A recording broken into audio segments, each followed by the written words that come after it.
વડોદરાની ઘટનામાં તપાસનો ધમધમાટ તો ચાલુ છે, સાથે એસએસસી હોસ્પિટલ કે જ્યાં પોસ્ટમોર્ટમ રૂમ આવેલા છે ત્યાં જે લોકોના મોત નીપજ્યા હતા તેમને પોસ્ટમોર્ટમ કરીને તેમના પરિવારને તેમના વૃદ્ધે સોંપવામાં આવેલા છે, જેમાં કેટલાક પરિજન આપણી સાથે છે. શું કહેશો, આ જે ઘટના બની છે એક દુઃખદ ઘટના છે, પણ આમાં જવાબદાર કોણ, તમને શું લાગી રહ્યું છે અને શું કાર્યવાહી આમાં થવી? તંત્રની જવાબદારી બેદરકારી કહી શકાય, પણ તંત્રની સાથે અમારા મેઇન અત્યારે છે કે અમારા જે ભાભીનું મૃત્યુ થયું છે એમની આત્માને અત્યારે બને એટલી વહેલું અમે લોકો એમનું અગ્નિ સંસ્કારનો પ્રોસેસ કરીએ. બેદરકારી કઈ રીતની, કદાચ આપને ખ્યાલ હોય? અમારા માટે જે મૃત્યુ થયું એ જ મોટી બેદરકારી છે. એ જે નહોતું થવું જોઈએ, જે બાળકો મા વગરના થઈ ગયા. હસબન્ડ છે, અમારા મિત્ર છે, એમની વાઈફ જતા રહ્યા, એમના સાસુ સસરા જે પુત્ર વધુ એમના ગુજરી ગયા. જે સ્કૂલમાં સ્ટુડન્ટ્સ હતા, જે સ્કૂલમાં ટીચર હતા, એમના સ્ટુડન્ટ્સને આ 20-25 વર્ષથી જોબ કરતા હતા. એટલે એ બધી બી ઇફેક્ટ તો એ લોકોને થવાની જ છે.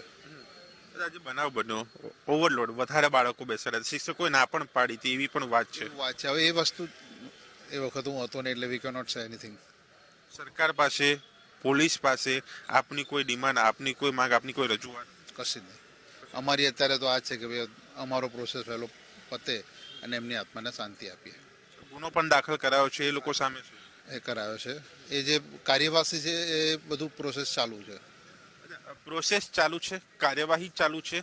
હાલ દુઃખ છે અને આ દુઃખની અંદર પરિવાર જે છે અંતિમ વિધિની પ્રક્રિયામાં લાગેલા છે અને એક દુઃખ પણ વ્યક્ત કરી રહ્યા છે. પરંતુ જે પ્રકારની આખી આ ઘટના છે, આ ઘટનાની અંદર આ કરુણ બાબત એ રહી છે કે આ 14 લોકોના મોત નીપજ્યા છે, જેમાં બેદરકારી સ્પષ્ટપણે સામે આવી છે અને બેદરકાર લોકો સામે ગુનો પણ દાખલ કરાયો છે. અલગ અલગ કલમો પણ લગાવવામાં આવી છે અને આ કલમો હેઠળ આ તમામ લોકો સામે પ્રક્રિયા થશે, કાર્યવાહી થશે, ધરપકડ થશે. અને આ આખી ઘટનાને જોતા હાલ વડોદરા જે છે તે શોકમય બન્યું છે અને તેની સામે સરકાર પણ કાર્યવાહીના આદેશ આપીને કડક કાર્યવાહી કરી રહ્યું છે.